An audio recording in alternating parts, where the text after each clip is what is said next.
Welcome friends. আজ আমি চিংড়ি মাছ ভাপা করছি। এই জন্য আমি গলদা চিংড়ি প্রথমে এভাবে কেটে নিয়েছি। এর খোসা ছাড়িয়ে নেব। খোসা ছাড়িয়ে ধুয়ে রেডি করে রাখবো। এর জন্য সবচেয়ে প্রথম আমি মশলা তৈরি করব।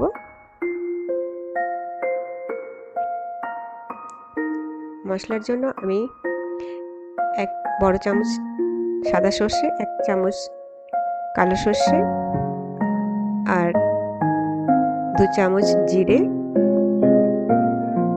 আমি একসঙ্গে গুঁড়ো করে নেব। এগুলো আগে শুকনো গুঁড়ো করব। তারপরে এর মধ্যে নারকেল, কাঁচা লঙ্কা আর কয়েকটা কাজু পরে গুঁড়ো করব। এই দেখুন, এটা শুকনো গুঁড়ো করা হয়ে গেছে। এখন এর মধ্যেই আমি এই নারকেল, কাজু আর কাঁচা লঙ্কা এর মধ্যে দিয়ে দেবো আর অল্প একটু জল দিয়ে তারপরে একটা পেস্ট তৈরি করে নেব। এইভাবে আমি করি আমার রেসিপি, এইভাবে আপনাকে জানাচ্ছি। চিংড়ি ভাপা আরও অনেকভাবেই করা যায়।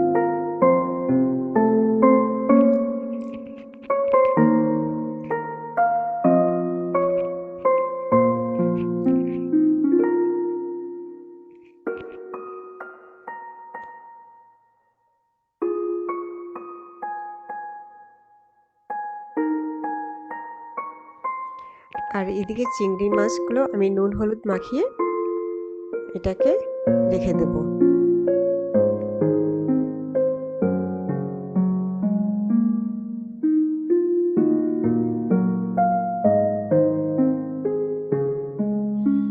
চিংড়ি মাছটাকে ভালো করে নুন হলুদ মাখাবো, তাকে মশলা লাগার আগে এটা ভালো করে নুনটা এর মধ্যে মাছের মধ্যে ঢুকে যায়।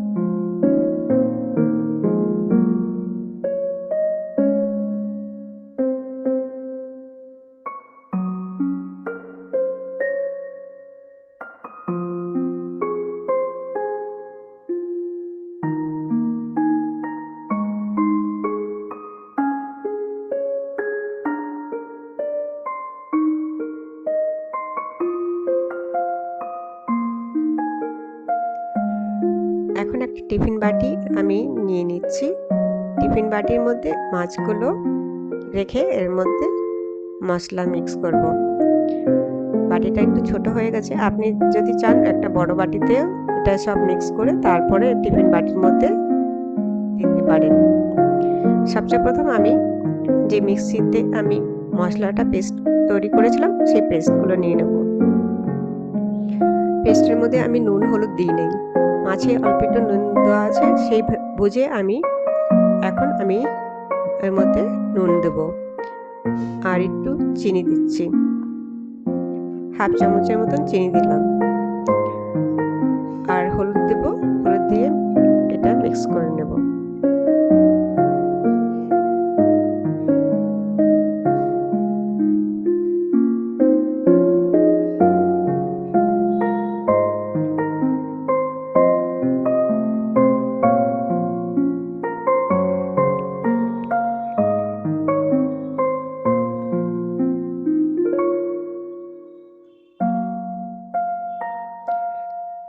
এর মধ্যে কয়েকটা কাঁচা লঙ্কা আর একটু সর্ষে তেল দিয়ে আবার এটাকে ভালো করে মিশিয়ে রাখবো।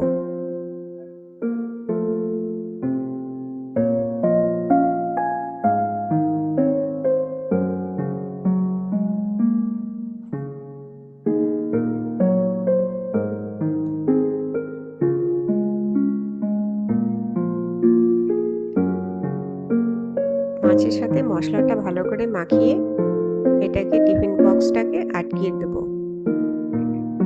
টিফিন বক্সটা আটকিয়ে আমি কুকারে করে করছি। কুকারে আমি অল্প একটু জল দেব,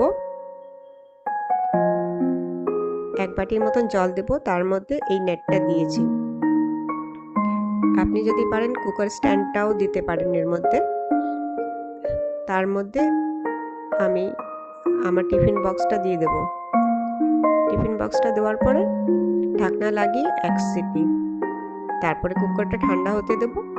ঠান্ডা হয়ে গেলে আমি এটা বের করে দেখাবো।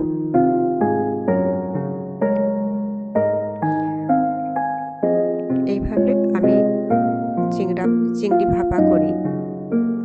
খেয়ে দেখুন, খুব স্বাদ হয়, খুব টেস্টি লাগে।